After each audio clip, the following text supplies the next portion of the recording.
25 मुलांनी आत्महत्या केली।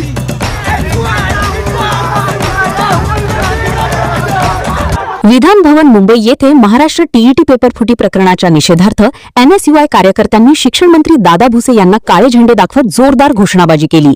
शिक्षण मंत्र्यांच्या तात्काळ राजीनाम्याची मागणी, निष्पक्ष चौकशी आणि मुख्य सूत्रधारांना अटक करण्याची मागणी आंदोलनकर्त्यांनी केली।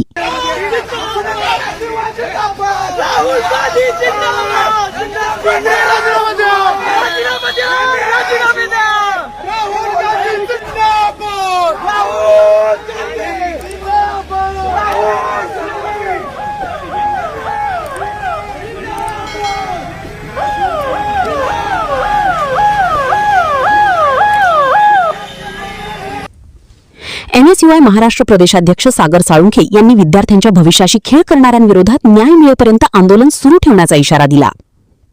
नेमकं काय घडलं, संपूर्ण घटने पहा या व्हिडिओमध्ये। त्यांना देण्याची कुवत ना केंद्र शासनामध्ये आहे ना राज्य शासनामध्ये आहे। नीटचा पेपर फुटला, 20 ते 25 मुलांनी आत्महत्या केली। आज जागोजागी सीयूईटी असेल किंवा सीबीएसईचा गोंधळ असेल, यामुळे या देशामध्ये विद्यार्थ्यांना योग्य शिक्षण करण्याची या केंद्र सरकारची व राज्य सरकारची